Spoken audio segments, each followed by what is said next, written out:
Assalamualaikum warahmatullahi wabarakatuh. Perkenalkan, nama saya Muhammad Fatih Arif. Saya mahasiswa PPG PAI dalam jabatan batch 2 di Universitas Islam Negeri Salatiga. Di sini saya akan mempraktekkan pembelajaran berbasis TPACK untuk uji kinerja PPG dalam jabatan dengan modul ajar berjudul Inspirasi Al-Quran, Indahnya Sikap Moderat dalam Beragama. Terima kasih. Assalamualaikum warahmatullahi wabarakatuh. Waalaikumsalam warahmatullahi wabarakatuh. Selamat pagi. Pagi, luar biasa. Allahu Akbar. Alhamdulillah, semangat pada pagi hari ini. Sebelum kita lanjutkan pelajaran kita pada minggu ini, kita doa dulu ya. Kemarin Wahdan, sekarang silakan Rizka Nabila. Sebelum belajar, marilah kita berdoa. Berdoa dimulai. Berdoa selesai. Alhamdulillah. Oke, baik, saya absen terlebih dahulu. Alvin Nur Al-Farizi hadir. Amarul Sandi hadir. Ananda Hikmal hadir. Oke, Anis Tiani hadir. Anugrah hadir. Asifa Nur Aini. Oke. Kemudian Delas hadir. Kemudian Delia hadir. Kemudian Angelina hadir. Fazlu hadir. Gita Ibnu Al-Aziz hadir. Tidak ada hadir. Oh hadir, mana? Oke. Ilham Muhammad oke. Ilmira oke. Indra Herlino oke. Ismail hadir. Lulu Luciana Lutfi Arhab hadir. Oke. Mika Muhammad Fahri oke. Kemudian Nadia Nuryani ada. Putri Kamila oke. Rodatul Jannah mana? Reno Alfa. Reza Nahdian oke. Riza Rosliana Rizky ada. Zakir Satria oke. Sentia oke. Sri Rahayu oke. Tesya oke. Yazid Maimun Rizky oke. Alhamdulillah hadirin semua ya, hari ini kita siap belajar untuk melanjutkan pelajaran PAI bab 6 ya, tentang moderasi beragama. Kita akan melanjutkan pelajaran kita tentang moderasi moderat dalam beragama. Kalau kemarin kita udah tahu apa moderat dalam beragama, sekarang kita akan cari masalah antar umat beragama tuh apa aja sih. Di Indonesia tuh udah beberapa kali ada pertumpahan darah ya karena atas dasar konflik agama. Kita lihat video yang akan selanjutnya.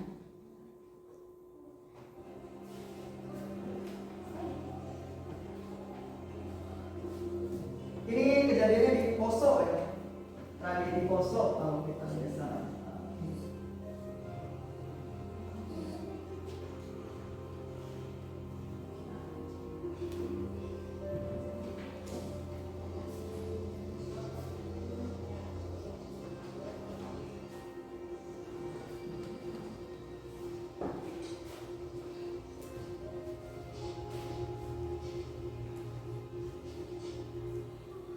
Konflik Poso adalah sebutan bagi serangkaian kerusuhan yang terjadi di Kabupaten Poso, Sulawesi Selatan. Akhir tahun 1990-an, Poso menjadi fokus program transmigrasi pemerintah dengan tujuan membawa warga dari daerah padat penduduk mayoritas Muslim seperti Jawa dan Lombok serta Pulau Bali yang berikan hidup. Para pendatang ini kemudian membuat adanya persaingan ekonomi antara penduduk asli Poso yang mayoritas dengan para pendatang Muslim yang beragama Islam. Konflik Poso bertepatan dengan Indonesia pada tahun 1998. Tepatnya pada malam Natal 24 Desember, seorang pemuda asal Lampung bernama Roy Bintu Bisaleba menikah seorang muslim bernama Ahmad Ridwan. Setelah kejadian tersebut, pemuka agama kedua belah pihak sepakat akan masalah kerusuhan adalah minuman keras. Kemudian, pihak kepolisian menyita dan menghancurkan ribuan minuman keras itu. Namun beberapa hari setelahnya, pemuda muslim menemukan sebuah toko miras yang dijaga pemuda Kristen. Akhirnya terjadi bentrokan antara kedua belah pihak. Kemudian pada 27 September 1998, bentrokan terjadi lagi. Dipimpin oleh Herman Parimo yang merupakan anggota DPRD Poso, ia memobilisasi sekelompok orang beragama Kristen menaiki truk. Setelah itu, pada April tahun 2000 digelar persidangan Bupati Akbar Patana. Dalam persidangan, Patana didakwa menyalahgunakan dana dari program kredit pedesaan. Terdapat rumor sebagian dana digunakan menyewa massa untuk menyerang gedung peradilan dan membakar dokumen-dokumen penting. Pada 15 April, anggota DPRD Provinsi dari DPP, Cailani Umar, memprediksi akan terjadi lebih banyak kekerasan jika calon bupati saat itu dan si Peladani tidak terpilih. Keesokan harinya, seorang pemuda muslim mengaku diserang sekelompok pemuda Kristen. Tak terima, pemuda Islam pun membalas dan terjadi bentrokan. Kapolres Poso pun akhirnya mendatangkan Brimob dari Palu. Namun di tengah penyerangan, anggota Brimob tak sengaja menembaki kerumunan massa. 2 orang tewas, yakni Muhammad Husni dan Yanto. Sementara itu, sebanyak 8 pemuda Islam lainnya mengalami luka-luka. 3 minggu sejak kejadian tersebut, gelombang balasan dilakukan oleh kelompok Merah Kristen. Pada 28 Mei ini, serangan semakin meluas terhadap warga Islam.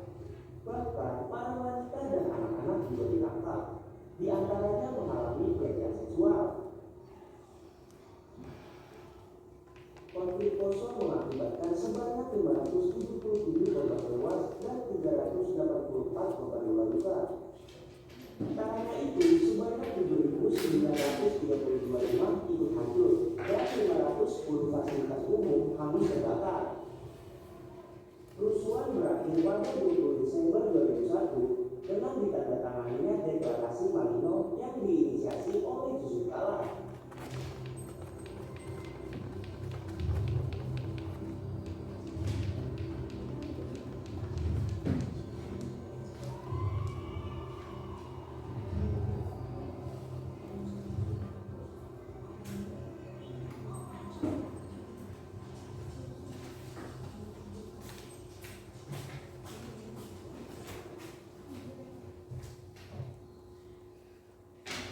Penipuan semakin.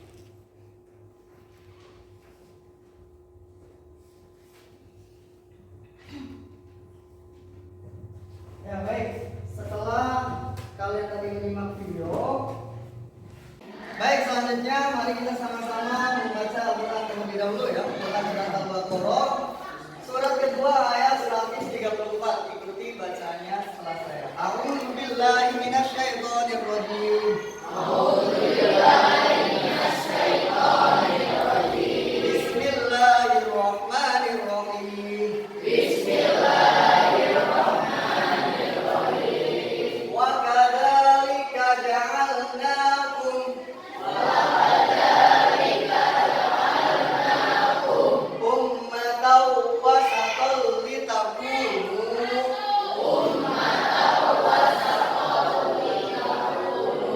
syuhada'a 'alan nasi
bukan di Masjidil Haram tapi sempat ke Masjidil Aqsa ya, atau di Palestina sekarang. Nah, sempat kiblatnya di situ selama kurang lebih 6 bulan ya. Kemudian pindah ke Masjidil Haram atau Mekah Al-Mukarramah. Maka semua agama tuh sama sebenarnya dari Nabi Ibrahim ya. Itu ayat tadi tuh. Nah, kita harus bersikap moderat. Moderasi beragama itu artinya seimbang, adil. Tidak ke agama lain tuh tidak menyalahkan, tidak, tapi kita saling bersosial dengan baik. Itu ya, paham? Sekarang silakan langsung diskusi kelompok ya, diskusi kelompok. Kelompok 1, 2, 3, dan 4 ya. Apa kesimpulan yang dapat diambil dari video tadi ya? Konflik Poso, ratusan orang meninggal. Ini konflik antar umat beragama ya, Islam dan Kristen. Kita berdiskusi, kemudian nanti salah satu kelompoknya mempresentasikan hasil diskusinya ya. Apa? Misalkan ini disebabkan karena apa, harus bagaimana gitu ya. Silakan diskusi dimulai sesuai kelompok.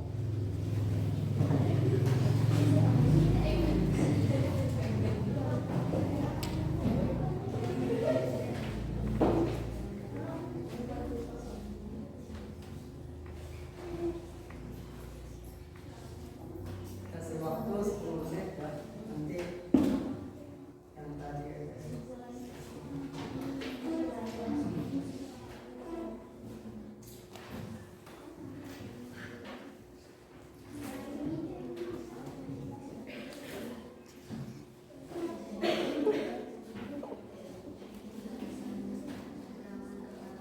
Oke, baik.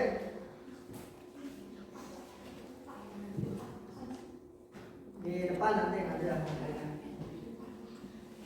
Azul boleh berdiri di situ. Silakan mulai. Berdiri. Silakan berdiri, kelompok 2 ya. Konflik kuasa berujung pada dendam antar penganut agama, pemandalian dan tragedi kemanusiaan. Tragedi kemanusiaan ya. Terus saya kasih tepuk tangan untuk kelompok 3. Coba Kaira sama Nadia di sini. Di depan. Silakan. Gimana sih cara mengatasi, menyelesaikan persoalan antar umat beragama yang seperti tadi ya? Yang pertama, komunikasi yang baik, saling mendengarkan dan memahami perspektif orang lain. Yang kedua, bersama dalam kegiatan sosial, gotong royong, membantu masyarakat, misalnya bakti sosial dan lainnya. Yang ketiga, menghormati keyakinan orang lain, tidak memaksakan ajaran agama kepada orang lain, dan menjaga sikap saling menghargai saat perayaan keagamaan. Yang keempat, hindari provokasi, jangan menyebarkan informasi palsu atau ajaran kebencian. Ya, kasih tepuk tangan. Ya, terima kasih ya kelompok 2 dan 3 telah mempresentasikan apa yang tadi kita perhatikan bersama ya, terkait dengan konflik Poso antara umat Islam dan Kristen. Nah, ini cara mengatasinya nih. Jadi harus ada komunikasi yang baik. Komunikasi yang baik antar umat beragama. Ada namanya forum umat beragama antar agama. Jadi jangan sampai tetangga walaupun beda agama ya tetap harus akur ya. Yang kalau tidak akur, komunikasinya jelek nih, ya kayak tadi. Ratusan orang meninggal, fasilitas umum ratusan hancur, terbakar. Gara-gara apa tadi? Gara-gara pertikaian antara agama Islam dan Kristen ya. Ada pembacokan, penusukan, lebar luas. Akhirnya ya yang rugi ya masyarakat di Indonesia ya. Anak-anakku sekalian, kita lanjut ya. Ini prinsipnya nih. Tidak berlebihan. Contoh, menghormati perbedaan tanpa fanatik dan berlebihan ya. Pokoknya kalau yang berlebihan itu enggak baik ya. Benci terlalu berlebihan tidak Baik. Suka, sayang terlalu berlebihan tidak Baik. Jadi yang imbang, yang tengah-tengah aja, jangan berlebihan. Adil dalam berpendapat, mengutamakan musyawarah saat menghadapi konflik. Contoh masalah yang tadi tuh di Poso, Sulawesi ya. itu kan apa yang dikedepankan setelah Bapak Wakil Presiden saat itu Yusuf Kala ya, itu kan apa, musyawarah dalam menghadapi konflik. Kumpul tuh tokoh-tokoh agamanya, musyawarah, bersepakat untuk damai, disaksikan oleh seluruh masyarakat. Akhirnya damailah konflik Poso itu, walaupun memakan banyak korban ya, sudah terjadi konflik, tapi dengan musyawarah konflik akan selesai. Ketiga, mengutamakan persaudaraan dan perdamaian, nilai-nilai universal, kasih sayang, kejujuran dan keadilan. Semua agama itu nggak ada yang mengajarkan kebohongan, kebencian, itu nggak ada. Kristen, Islam, Konghucu, Buddha, Hindu, semuanya mengajarkan kasih sayang dan kejujuran. Yang keempat, aktif sebagai agen perdamaian, mengkampanyekan toleransi, media sosial, kegiatan sehari-hari. Punya IG, punya WA, punya Facebook kalian? Punya. Kampanyekan, share video-video tentang kebaikan dalam beragama. Jangan share video-video atau konflik-konflik, ya jangan. Jadi utamakan perdamaian. Ini contoh praktiknya ya. Misalnya antar umat beragama nih menghadiri undangan perayaan keagamaan teman berbeda agama sebagai bentuk penghargaan, berkolaborasi dalam kegiatan sosial lintas agama. Kalau ada kegiatan bencana alam, semua agama kumpul, donasikan harta, kemudian sumbangkan ke yang sedang kena musibah. Tuh ya. Kesimpulan. Siapa yang ingin membacakan kesimpulan? Coba siapa ya? Eva. Coba. Berdiri, Pak. Kesimpulannya adalah moderasi beragama adalah kunci keharmonisan hubungan sosial. Pentingnya menghormati perbedaan dalam membangun perdamaian. Jadikan moderasi sebagai prinsip hidup untuk menciptakan masyarakat yang damai dan saling menghargai. Oke, terima kasih Pak ya. Intinya adalah kita harus menghormati perbedaan. Walaupun berbeda, tapi kita sama-sama saling menghormati. Ya, baik itu agama Islam maupun agama yang lainnya. Terakhir, Islam adalah rahmat bagi seluruh alam. Mari kita jadikan sikap moderat sebagai jembatan untuk kedamaian. Karena kita umat Islam, maka tunjukkan nih pelajaran PAI ini, praktekkan dalam kehidupan sehari-hari. Saudara-saudara kita yang Muslim di luar Islam tetap harus dihormati dan dihargai. Jangan mengejek, bercanda berlebihan. Yang akhirnya pada tadi tuh ada penusukan itu awalnya apa sih? Awalnya kan komunikasi yang jelek, bercanda apa, tersinggung, udah ditusuk aja tuh sampai melebar konfliknya. Ada pertanyaan sampai sini? Tidak. Baik, nanti tugasnya silakan kerjakan di rumah ya, sesuai kelompok. Ini tugasnya ya. Lewat apa ya? Tugasnya bikin poster ya, bikin poster mengkampanyekan perdamaian antar umat beragama. Nanti bisa dipakai di Canva. Ya silakan dibikin posternya menggunakan aplikasi Canva ya. Kita memanfaatkan teknologi yang ada saat ini ya, pembelajaran berbasis teknologi ya. Silakan dibuka HP-nya, di aplikasi Canva yang dibuka, kemudian bikin poster sikap moderat dalam beragama. Ya. Silakan dicari, kemudian diedit ya. So, lampu ya.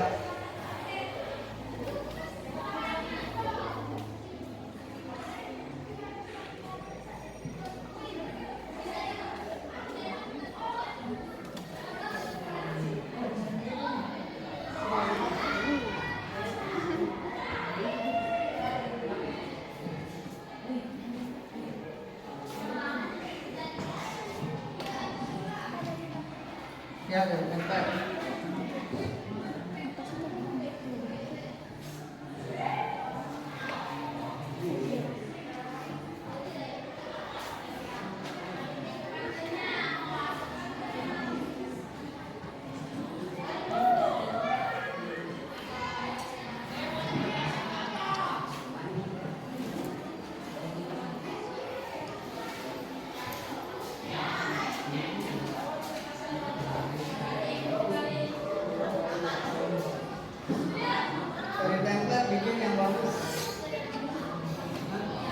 Ya, indahnya beragama secara moderat. Cari template-nya, kemudian disesuaikan ya. Cari yang bagus lah.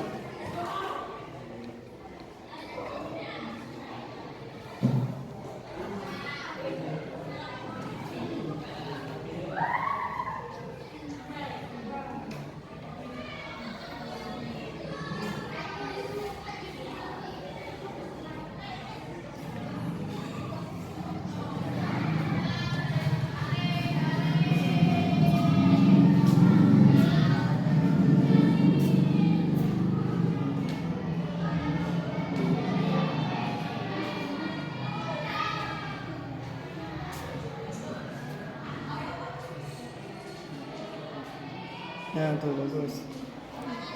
Cari template yang menarik.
Ya, kasih nama, kasih nama.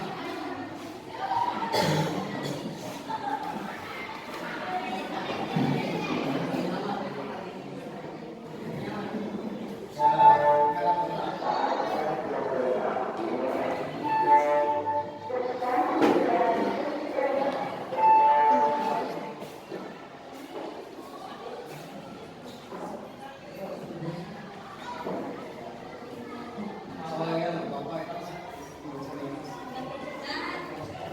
Ditambahin aja pakai nama.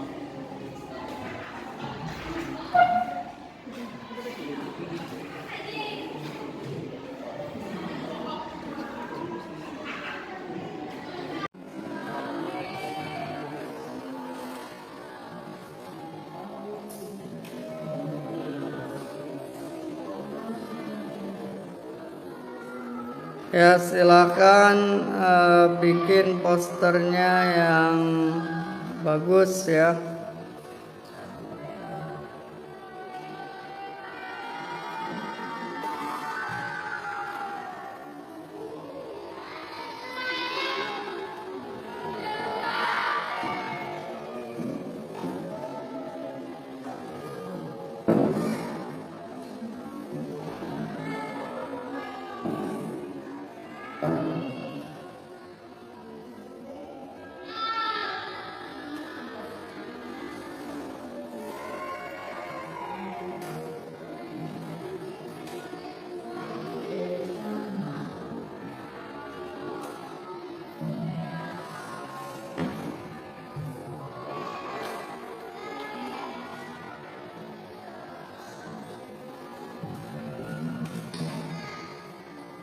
Nanti kalau sudah dikirim ke ini ya, ke WA.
nanti dikumpulkan langsung ke saya ya. Paham? Paham.